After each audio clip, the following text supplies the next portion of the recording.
इस वक्त की हेडलाइंस के साथ। आईटी शेयरों के दम पर बाजार में रौनक, करीब 80 पॉइंट्स की तेजी के साथ निफ्टी 23,700 के ऊपर। हालांकि बैंक निफ्टी फ्लैट, उधर मिड कैप स्मॉल कैप्स में अच्छी रौनक। इंडिया विक्स करीब 5% फिसला। आज के बिग स्टॉक स्पॉटलाइट और चार्ट जीपीटी पड़े सटीक। यूएस कोर्ट में आपराधिक आरोप खारिज होने से अदानी इंटरप्राइजेज, अदानी ग्रीन में 2% की तेजी। वहीं अच्छे रिजल्ट, पेट्रोल डीजल के दाम बढ़ने से आईओसी में भी जोश। नतीजे कमजोर होने की वजह से एफकॉन्स और एस्ट्रल 3 से 6% फिसले। उधर स्पॉटलाइट, वोडाफोन आइडिया चढ़ा, साथ ही मजबूत चार्ट के दम पर पीबी फिनटेक, डिवीज लैब में अच्छी बाइंग। आईटी शेयरों में आज तूफानी तेजी, करीब 3.5% चढ़ा सेक्टर इंडेक्स। 3% से ज्यादा दौड़ा इन्फोसिस, पर्सिस्टेंट, कोफोर्ज, वायदा के सभी टॉप 5 गेनर्स में आईटी कंपनियां। साथ ही केमिकल, रियल्टी, कैपिटल मार्केट में भी अच्छी बाइंग।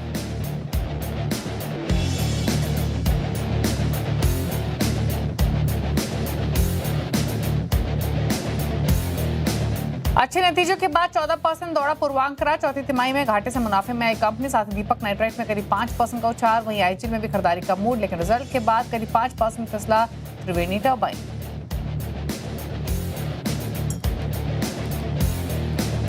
आप देख रहे हैं मिड कैप मंत्रा। सेमको सिक्योरिटीज को मेहरा हमारे साथ मौजूद है, लेकिन पहले लेकर आते हैं इस समय का मार्केट का एक्शन आपकी स्क्रीन पर। बाजार में हरे निशान में कारोबार होते हुए दिखाई दे रहा है और एक स्ट्रॉन्ग परफॉर्मेंस मिड कैप और स्मॉल कैप्स की तरफ से आज के सेशन में देखने को मिल रही है। हालांकि बैंक निफ्टी उतना पार्टिसिपेट नहीं कर रहा है। इंडेक्स लेवल्स के साथ शुरुआत करते हैं। निफ्टी वॉलेटाइल जरूर है, लेकिन हरे निशान में 23,700 के ऊपर टिकते हुए फिलहाल 72 अंकों की बढ़त देखने को मिल रही है। निफ्टी बैंक भी वॉलेटाइल ही है, फ्लैट ट्रेड कर रहा है, पॉजिटिव बायस 53,600। सिमिलरली अगर आप मिड कैप स्मॉल कैप्स देखेंगे तो यहाँ पर कंपैरेटिवली एक बाइंग देखने को मिल रही है। मिड कैप इंडेक्स ऑलमोस्ट 1% के गेंस के साथ ट्रेड कर रहा है इस समय। 840 पॉइंट की तेजी है, इनफैक्ट अब 1% से ज्यादा मजबूत हो चला है। स्मॉल कैप इंडेक्स भी 1.5% ऊपर कर रहा है ट्रेड। तो ब्रॉडर मार्केट में एक अच्छी बाइंग आज के कारोबार में देखने को मिल रही है। लेकर आते हैं फटाफट से एक बार रुपी का लेवल, कच्चे तेल का लेवल आपकी स्क्रीन पर। हालांकि मार्केट ब्रेथ है आपकी स्क्रीन पर, जो कि ब्रॉडर मार्केट में बाइंग होने की वजह से पॉजिटिव दिखाई दे रही है। 2251 स्टॉक से जो कि बढ़कर ट्रेड कर रहे हैं, 757 स्टॉक से जो कि गिरावट के साथ कर रहे हैं ट्रेड। ब्रेंट अभी भी हायर लेवल्स पर ही है, $110 के ऊपर लगातार टिका हुआ है। रुपया लगातार रिकॉर्ड लोअर लेवल्स के आसपास ही ट्रेड कर रहे हैं। 96.44 के एग्जिस्टिंग लेवल्स देखने को मिल रहा है। तो रिकॉर्ड निचले स्तरों पर डॉलर के मुकाबले रुपया इस समय कारोबार करते हुए दिखाई दे रहा है। लेकिन इस मूड माहौल के बीच में फटाफट से एक बार सेक्टोरल हीट मैप और आपके सामने लेकर आते हैं। उसके बाद ट्रेडिंग स्ट्रैटेजीज पर करेंगे फोकस। सभी सेक्टर्स हरे निशान में है, लेकिन सबसे ज्यादा बाइंग है आईटी में। 3.5% तेज आज के कारोबार में ट्रेड कर रहा है। 2% ऊपर रियल्टी इंडेक्स है आज के सेशन में। बाकी सभी सेक्टर्स में आपको 1/4%, आधा % की बढ़त देखने को मिलेगी। एक पीएसयू बैंक और ऑटोज और हैं, जहां पर 1% के आसपास के गेंस देखने को मिल रहे हैं इस समय। निफ्टी बैंक हालांकि फ्लैट है। मेटल इंडेक्स फ्लैट ट्रेड कर रहा है आज के सेशन में। फार्मा, एफएमसीजी आधा % ऊपर आज के कारोबार में है। 0.5% ऑलमोस्ट ऊपर है ऑयल एंड गैस और कैपिटल गुड इंडेक्स। ये रहा मार्केट का हाल, लेकिन रणनीति क्या होनी चाहिए इस पर करते हैं बातचीत। ओम नमस्कार, बताइए पहले तो निफ्टी बैंक निफ्टी दोनों पर आपकी राय क्या रहेगी ट्रेडिंग पॉइंट ऑफ व्यू से? Good afternoon Deepali. एंड बिल्कुल आज जिस हिसाब से आज एक वन साइड हमें बुलिश मोमेंटम हमें देखने को मिला है, काफी अच्छा एक मॉर्निंग सेशन थोड़ा काफी वॉलेटाइल था। दोनों side upside and downside momentum देखने को मिले, but after all market stabilize हुआ और मोस्ट इंपॉर्टेंटली 23,700 का लेवल इंपॉर्टेंटली होल्ड कर रहा है। तो यहाँ पे काफी अच्छी राइटिंग भी होके रखी है। तो अनलेस एंड अनटिल 23,700 के नीचे ट्रेड करता है, थोड़ा सा वेट करें, वेट एंड वॉचफुल लेवल्स जरूर यहाँ पे रहेगा। बट अनलेस एंड अनटिल 23,700 के लेवल इंटैक्ट रहता है तो बाय ऑन डिप की स्ट्रेटेजी रह सकती है। ड्यूरिंग द इंट्राडे प्रोस्पेक्ट जो देखे जा सकते हैं 23,780 और 800 लेवल के लिए। हाँ, अगर शॉर्ट टर्म अगर बिकवाली करने की रहेगी तो वो 23,700 के नीचे ही रहेगी, जहां पे थोड़ा सा मोमेंटम वीक होता हुआ नजर आएगा। तो जब तक 23,700 इंटैक्ट है तो यहाँ पे बाय ऑन डिप की स्ट्रेटेजी रहेगी। बैंक निफ्टी में थोड़ा स्टेबल, हमें बहुत ज्यादा अपसाइड पोटेंशियल नहीं दिख रहा है, बट नॉर्मली यहाँ पे भी मोमेंटम हायर साइड में है। बट जब तक 53,470 का लेवल इंटैक्ट है तो एक शॉर्ट टर्म धैर्य के हिसाब से 150-200 पॉइंट के हिसाब से एक शॉर्ट टर्म अपॉर्चुनिटी दिखे जा सकती है on the higher side. While 53,500 के नीचे अगर जब तक स्लिप नहीं होता है तब तक एक वहां पे बाय ऑन डिप की स्ट्रेटेजी देखी जा सकती है। ओके, स्टॉक स्पेसिफिक स्ट्रेटेजी क्या रहेगी? कुछ ट्रेड्स आइडेंटिफाई किए हैं आपने? जी, मेरे यहाँ पे दो बाय साइड में ट्रेक है। एक हॉस्पिटैलिटी सेक्टर से मैक्स हेल्थ, जो करंट लेवल पे काफी अच्छा एक स्ट्रॉन्ग मोमेंटम दिखाता हुआ नजर आया है। इनफैक्ट पास्ट वीक में और करंट वीक में भी काफी अच्छा मोमेंटम देखते हुए नजर आया है। वॉल्यूम अपसर्च है, काफी अच्छा इसके लेवल्स जो ऊपरी प्रीवियस रेजिस्टेंस है उसके ऊपर होल्ड कर रहा है, 1075 के आसपास से ऊपर होल्ड कर रहा है। तो करंट लेवल से ये थोड़ी पोजीशनिंग जो रहेगी 1 से 2 दिनों की। इसके स्टॉप लॉस रखी जा सकती है 1050 के आसपास और टारगेट रहेंगे 1120 तक के लिए। और दूसरी स्टॉक मेरी रहेगी यहाँ पे डिफेंस सेक्टर से जीआरएसी के ऊपर। जीआरएसी में काफी अच्छा एक हमें थोड़ा पुल बैक देखने को मिला था और आज मार्केट स्टेबलाइज हुआ है और करंट लेवल से 2664 के आसपास ट्रेड कर रहा है। तो इसका हम स्टॉप लॉस हम रखेंगे 2620 का और आने वाले दिनों में 2 टारगेट रख सकते हैं 2850 और 2900 के लिए। ओके, तो गार्डन शिप बिल्डर्स 3.25% ऊपर यहाँ ट्रेड ले सकते हैं। मैक्स हेल्थकेयर में पोजीशन बनाने की सलाह है। अब लेकर आते हैं मिड कैप्स का हाल आपकी स्क्रीन पर। इंडेक्स आपने देखा लगभग 1.5% ऊपर ट्रेड कर रहा है। दिन के ऊपरी स्तरों पर एक अच्छी बाइंग देखने को मिल रही है। वॉलेटिलिटी बिल्कुल नहीं है। इनफैक्ट जो स्ट्रेंथ है वो धीरे धीरे ऊपर एक्सटेंड ही होती हुई दिखाई दे रही है। शुरुआत करेंगे आईटी के साथ। इंडेक्स से ऑलरेडी इतना स्ट्रॉन्ग है। मिड कैप्स में जो स्टॉक तेजी में है उसमें कोफोर्ज 6% ऊपर, 3.5% ऊपर परसिस्टेंट, एम्फोसिस 4.25% ऊपर, 5% से ज्यादा की गेंस है मास्टेक में। हेल्थ केयर स्पेस में जहां बाइंग है उसमें स्पार्क मजबूती के साथ ट्रेड कर रहा है 14% ऊपर, 6% ऊपर एडवांस्ड एंजाइम्स, ग्लैंड फार्मा 4.25% ऊपर, 3.5% ऊपर है पेनिशिया बायो। एफएमसीजी में भी सेलेक्ट मिड कैप्स में बाइंग है। किन स्टॉक्स में स्ट्रेंथ देखने को मिल रही है? वाडीलाल इंडस्ट्रीज 4.5% ऊपर, 2.5% ऊपर बलरामपुर चीनी, रेडियो खेतान में 5% की तेजी है। गोदरेज एग्रोवेट 2.25% ऊपर कर रहा है trade. Oil and gas space में जहां पर स्ट्रेंथ है उसमें एचपीसीएल 3% की गेंस, गुजरात गैस भी 3% ऊपर है, ऑलमोस्ट 3% ऊपर आईजीएल और आईओसी 2.5% ऊपर कर रहा है ट्रेड।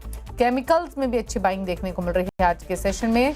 दीपक नाइट्राइट 4% ऊपर, सुमितोमो केमिकल 4.5% ऊपर, 3.5% ऊपर है नवीन फ्लोरिन, हिमाद्री स्पेशलिटी केमिकल 6.5% ऊपर है।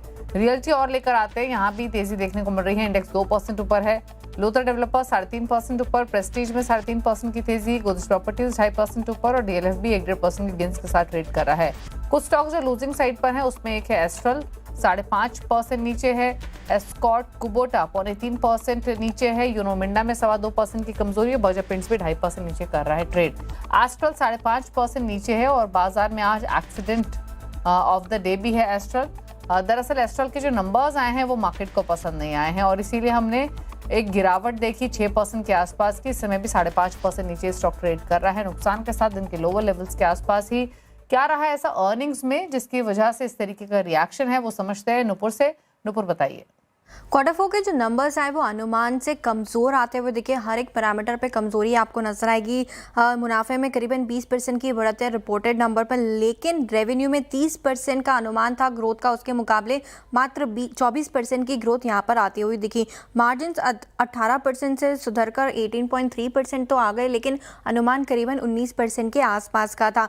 प्लम्बिंग बिजनेस जो है उसके वॉल्यूम ग्रोथ ने सरप्राइज किया, 16% की ग्रोथ यहाँ पर आती हुई दिखी, लेकिन कंपनी का जो दूसरा कारोबार है एडहेसिव का, वहां पर कमजोरी देखने को मिली। अब मैनेजमेंट की कमेंट्री हालांकि काफी पॉजिटिव यहां पर नजर आ रही है। उनका कहना है कि जो ग्रोथ है वो शानदार देखने को मिली है। ऑर्गेनाइज कंपनी का जो मार्केट शेयर है वो भी लगातार यहां पे बढ़ते हुए नजर आ रहा है। क्वार्टर 4 में डिमांड की कोई दिक्कत नहीं थी, एक अच्छी डिमांड देखने को मिली। आगे चल के FY27 में 15% की वैल्यू ग्रोथ यहां पर अनुमान लेके चल रहे मैनेजमेंट, साथ ही साथ 15% की वॉल्यूम ग्रोथ भी देखने को मिल सकती है। प्राइस हाइक जो कंपनी ने लिया है वो इजीली मार्केट में पास ऑन कर चुकी है कंपनी, तो उसका एक बेनिफिट भी आपको आगे चल के नजर आएगा। पॉलीमर के प्राइसेस और भी आगे चल के जो है वो बढ़ते हुए नजर आएंगे। ब्रोकरेजेस का मानना है कि CLSA की बात करें तो होल्ड की रेटिंग है करीबन 1475 का लक्ष्य देते हुए दिखे। उनका मानना है कि एबिटा का जो नंबर आया है वो उनके अनुमान के मुताबिक आते हुए दिखा है, लेकिन फॉरेक्स लागत बढ़ने और टैक्स से मुनाफा जो है वो घटते हुए यहाँ पर दिखा है। क्वार्टर 4 में वॉल्यूम पाइप का जो वॉल्यूम ग्रोथ है वो 24% है, मार्केट शेयर बढ़ने के संकेत यहाँ पे नजर आ रहे हैं। पाइप सेगमेंट में मुनाफा मजबूत रहा है, लेकिन जहां से दबाव आया है वो एड्रेसिव का सेगमेंट, उसकी वजह से कंसोलिडेटेड मार्जिन्स जो है वो 18% के आसपास सीमित रह गए, जबकि जो अनुमान था वो 19% के आसपास का। सबकी नजरें एनालिस्ट मीटिंग पर है, वहीं पर ग्रोथ गाइडेंस जो है वो आते हुए नजर आएगा। नए प्रोडक्ट्स और विदेशी एड्रेसिव बिजनेस पर के जो प्लान है उस पर नजरें रहेगी। जेफरीज की तरफ से भी व्यू आते हुए दिखाए, 1517 रुपये का यहाँ पे लक्ष्य देते हुए दिखे, रिकमेंडेशन उनकी होल्ड की है। उनका कहना है कि प्लम्बिंग वॉल्यूम ग्रोथ तो काफ़ी स्ट्रॉन्ग है 24% की, लेकिन एड्रेसिव के मार्जिन्स में शार्प कमजोरी देखने को मिली है। उसी की वजह से इस क्वार्टर के मार्जिन्स पर, कंसोलिडेटेड मार्जिन्स पर इम्पैक्ट आते हुए दिखा है। तो अनुमान से कमजोर मार्जिन्स और रेवेन्यू ग्रोथ, उसकी वजह से आज डेंट स्टॉक पर। ओके, एस्ट्रल पर एक राय भी ले लेते हैं। 5.5% नीचे ये स्टॉक है इस समय।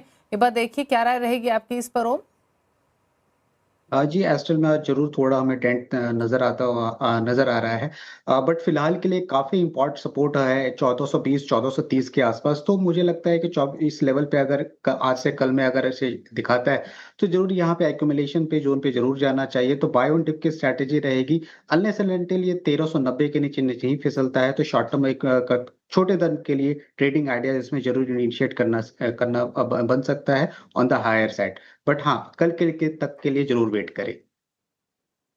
ओके, चलो रुक रहे हैं इसी के साथ एक ब्रेक के लिए, लौटेंगे तो कुछ और खबरें जल्द वापस आते हैं। दिखाई दिया है कल भी 2.25% के गेंस और आज भी 3.5% ऊपर इंडेक्स है। दरअसल ब्रोकर्स भी आईटी कंपनीज पर, कुछ सेलेक्ट कंपनीज पर बुलिश हुए, उसमें से एक है कोफोर्ज। सीएलएसए की कोफोर्ज पर क्या है राय, क्या रिपोर्ट आई है उसको समझते हैं। श्रेया हमारे साथ मौजूद हैं। श्रेया बताइए। राइट, आईटी स्पेस में अच्छा खासा मोमेंटम हम देख रहे हैं। 4, 3.5% की तेजी आईटी इंडेक्स में है। उसमें भी अगर आप देखें तो मिड कैप आईटी स्टॉक्स काफ़ी अच्छा परफॉर्म कर रहे हैं और उसमें भी कोफोर्ज टॉप गेनर बना हुआ है। इंट्राडे में तो 7% की तेजी के साथ कामकाज कर रहा था, अब थोड़ा सा फिसलकर 5.6% की तेजी के साथ कोफोर्ज आपको कामकाज करता हुआ नजर आएगा। अब याद होगा आपको कि कोफोर्ज के नतीजे आए थे, काफ़ी शानदार नतीजे आए थे। उसके बाद से एक तरफा चला ही ये स्टॉक, मैनेजमेंट काफ़ी पॉजिटिव है इसको लेकर। साथ ही अब जो रिपोर्ट्स आई है ब्रोकरेज रिपोर्ट्स, वो भी काफ़ी पॉजिटिव है। अब सीएलएसए की रिपोर्ट आ गई है, हाई कन्विक्शन आउट परफॉर्मर की लिस्ट में इसको शुमार किया है। टारगेट प्राइस देखिए 2075 रुपये प्रति शेयर का टारगेट प्राइस रखा है, यानी कि 44% का अपसाइड पोटेंशियल नजर आ रहा है सीएलएसए को कोफोर्ज में। क्या भा रहा है तो सीएलएसए का मानना है कि जो मैनेजमेंट की कमेंट्री है वो तो अच्छी थी ही, साथ ही एग्जीक्यूशन को काफ़ी पॉजिटिव मान रहे हैं सीएलएसए। तो मैनेजमेंट की एग्जीक्यूशन अच्छी चीज़ नज़र आ रही है। बड़ा पॉजिटिव ये था कि एनकोरा जिसको एक्विजिशन किया कोफोर्ज ने, उसके कंसोलिडेशन के बाद भी फाइनेंशियल 27 मार्जिन गाइडेंस एस्टिमेट से बेहतर रही है, ये एक अच्छी चीज़ हुई। इसके अलावा मार्जिन और कैश फ्लो की बात करें तो यहाँ पे भी इम्प्रूवमेंट देखने को मिली है। कंपनी ने लो मार्जिन वाले जो गवर्नमेंट प्रोजेक्ट थे उससे बाहर निकलने का फैसला किया है, जिससे जाहिर तौर पर कोफोर्ज को फायदा होगा। कैसा फायदा, तो free cash flow to PAT conversion जो है वो अच्छी चीज़ हो जाएगी, यानी कि कंपनी जितना प्रॉफिट दिखा रही है उसमें कितना एक्चुअल कैश बना रहा है, तो उसकी गाइडेंस बेहतर होगी, जो कि एक अच्छी चीज़ है। साथ ही सीएलएसए का मानना है कि आगे चलकर भी कोफोर्ज अच्छा परफॉर्मेंस दिखा सकता है, इसलिए ईपीएस एस्टीमेट भी बढ़ाए गए हैं। तो फाइनेंशियल 27 के लिए ईपीएस एस्टीमेट जो है वो 9% बढ़ाया गया है और 28 के लिए 5% बढ़ाया गया है। इतना ही नहीं, एआई को लेकर भी काफ़ी पॉजिटिव साउंड कर रहे हैं सीएलएसए। उनका मानना है कि एआई को लेकर कोफोर्ज अग्रसर होकर कामकाज कर रहा है और एआई थीम का एक बड़ा बेनिफिशियरी कोफोर्ज बन सकता है। तो एआई थीम, साथ ही स्ट्रॉन्ग बुक काफ़ी मजबूत है, स्ट्रॉन्ग ऑर्डर बुक है। रेवेन्यू पर एम्प्लॉय की बात करें तो वहाँ पर अच्छी तेज़ी देखने को मिल रही है। इनफैक्ट आगे चलकर भी और इम्प्रूवमेंट होगा और साथ ही एबिट मार्जिन भी एक्सपैंड होगा। तो ये तमाम चीज़ें कोफोर्ज को पसंदीदा स्टॉक बना रही है मिड कैप आईटी स्पेस में, तो रखिए फोकस में। और साथ ही आज तो 6% अप है ही, लेकिन लंबी अवधि के नज़रिए से 12 महीने के नज़रिए से 44% का अपसाइड पोटेंशियल सीएलएसए भी देख रहे हैं। थैंक यू श्रेया, डिटेल्स बताने के लिए। कोफोर्ज पर राय ले लेते हैं। एक बार देखिए ओम और बताइए क्या राय रहेगी आपकी, जिनके पास ऑलरेडी पोजीशंस हो या नई पोजीशन बनाने की कितनी गुंजाइश दिख रही है। जी बिल्कुल, कोफोर्ज की अगर हम ब्रॉडर टेम की बात करें तो जब निफ्टी आईटी इंडेक्स जब डाउन साइड में था तो कोफोर्ज एक स्टेबल और स्लाइटली अपवर्ड बायस में ट्रेड कर रहा था। तो आज के जो वॉल्यूम्स अपसर्ज देखने को मिले हैं 1428 के लेवल पे, काफी अच्छा इंपॉर्टेंट लेवल है, करंट भाव से भी लिया जा सकता है। इसका माइनस और स्टॉप लॉस रख सकते हैं हम 1395 और एक्सपेक्टेड लेवल्स है ऑलमोस्ट 1500 के आसपास और 1550 तक के लिए।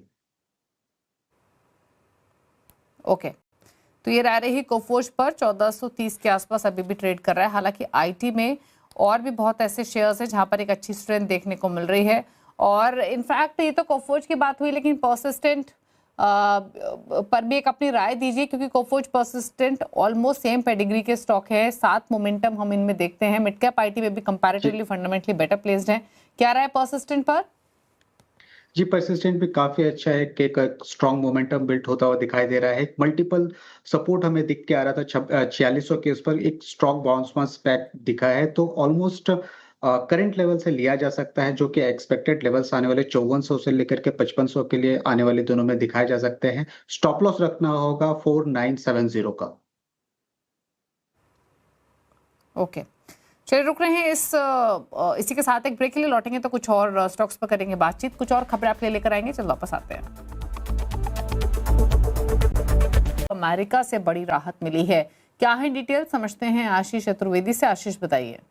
देखिए, एक के बाद एक बड़ी राहत की खबरें यहाँ पर पूरे अदानी ग्रुप के लिए निकल कर आ रही है और स्टॉक्स में भी हम देख रहे हैं कि ज़बरदस्त एक्शन देखने को मिल रहा है। पिछले कुछ दिनों से देखें तो लगातार खबरें, क्योंकि यूएस में काफ़ी सारे मामले चल रहे थे, अब एक के बाद एक इन सभी का निपटारा यहाँ पर होते हुए नजर आ रहा है। सबसे पहले अगर आप देखें तो अमेरिका के डिपार्टमेंट ऑफ जस्टिस ने सभी आरोप जो है वो खारिज किए हैं और मामला अगर आप देखें तो स्थायी रूप से बंद कर दिया गया है और कोई भी रॉन्ग डूइंग यहाँ पर दिखे तो स्वीकार नहीं की गई है। और ये सेटलमेंट अगर आप देखें तो मामला आपको बता देता हूँ कि गौतम अदानी समेत 6 लोगों पर सिक्योरिटीज़ फ्रॉड के आरोप लगाए गए थे और $265 मिलियन के आसपास की रिश्वत की बात कही गई थी। ये वही एनर्जी वाले क्लासिक प्रोजेक्ट्स हैं और इसी के चलते देखें तो मामला यहाँ पर चल रहा था। अब इसी का फॉलोअप एक्शन आप देखें तो जैसे भारत में सेबी होता है, ऐसे यूएस के मार्केट्स में SEC है, तो ये भी अगर आप देखें तो इस मामले की कार्रवाई कर रहा था, लेकिन फिर यहाँ पर भी सेटलमेंट की खबरें आ रही हैं जिसमें पता चल रहा है कि गौतम अदानी $6 मिलियन और सागर अदानी तकरीबन $12 मिलियन, यानी करीब करीब $18 मिलियन के आसपास सेटलमेंट के माध्यम से इस मामले का भी निपटारा करते जा रहे हैं। दरअसल अगर आप देखें तो DOJ के जो केस में इस फाइल को यहाँ पर फिलहाल के लिए बंद कर दिया, यानी ये केस पूरी तरीके से क्लोज हो गया है। आरोप ये था कि जो फंड रेजिंग इन्होंने की थी जिस प्रोजेक्ट के लिए, उस प्रोजेक्ट के लिए भारत में गवर्नमेंट ऑफिशियल्स को ब्राइब दिए गए थे, तो वहाँ पर पूरे जो बॉन्ड निवेशक हैं इनके साथ पूरी जानकारी शेयर नहीं की गई थी, ये मामला था। लेकिन ये मामले का अगर आप देखें तो पूरी तरीके से निपटारा हो गया। इसी के साथ अगर आप देखें तो एक और मामला चल रहा था जहां पर इनडायरेक्टली ईरान से जो LPG सप्लाई है ये सोर्स करने का मामला यहाँ पर लगा हुआ था दूसरी कंपनीज के माध्यम से, और इसमें भी अगर आप देखें तो बड़ी राहत यहाँ पर मिलती हुई है पूरे अदानी ग्रुप को, क्योंकि इस मामले पर भी आप देखें तो सेटलमेंट हो गया। तो पिछले कुछ दिनों में 3 बड़े मामलों पर पूरी तरीके से सेटलमेंट हो गया और इसी के चलते आप देखें तो स्टॉक्स में ज़बरदस्त एक्शन है। अब आप अदानी एंटरप्राइजेस को देखिए, पिछले 5 दिनों में सबसे ज़्यादा तेज़ी इसी स्टॉक में आपको नजर आएगी, तकरीबन 13% की, और बाकी के जितने भी स्टॉक्स हैं, चाहे Adani ports, Adani power, Adani green, Adani energy solution, सभी में देखें तो तकरीबन 3 से लेकर 6% का मूव नजर आया। ओके, थैंक यू आशीष ये डिटेल्स बताने के लिए। तो स्टॉक्स का रिएक्शन कैसा रहा है पिछले 5 दिनों में, आपने अपनी स्क्रीन पर देखा, खबरें आई, न्यूज फ्लो पॉजिटिव रहा और उसी तरीके से स्टॉक्स ने रिएक्ट किया। लेकिन आगे बढ़ेंगे, खिलाड़ी नंबर 1 का अपडेट लेकर आते हैं। इस हफ्ते मुकाबला है SSJ फाइनेंस के विरल छेदा, ग्लोब कैपिटल के गौरव शर्मा और IDBI कैपिटल की क्षितिजा सालवी के बीच में। दिखाते हैं क्विकली रिटर्न की स्थिति क्या बनी हुई तीनों ही खिलाड़ियों के बीच में। इनफैक्ट तीनों ही खिलाड़ियों की तरफ से पॉजिटिव रिटर्न आ रहे हैं। लीड कर रही है क्षितिजा 7% के रिटर्न, 6% प्लस रिटर्न गौरव का पोर्टफोलियो दे रहा है और विरल का पोर्टफोलियो भी 5.5% के रिटर्न लैंड कर रहा है। तो मुकाबला बराबरी का, लेकिन तीनों खिलाड़ी अच्छे रिटर्न्स के साथ फिलहाल इनका पोर्टफोलियो ट्रेड हो रहा है। चलिए रुकना इसी के साथ एक ब्रेक के लिए। ब्रेक के उस पर आप देखें न्यूयॉर्क कंपनी, जहां हम बातचीत करेंगे IGL के मैनेजिंग डायरेक्टर कमल किशोर चाटीवाल से और साथ ही मेट्रोपोलिस के मैनेजिंग डायरेक्टर C सुरेंद्रन भी हमारे साथ मौजूद रहेंगे। छोटे से ब्रेक के बाद नमस्कार।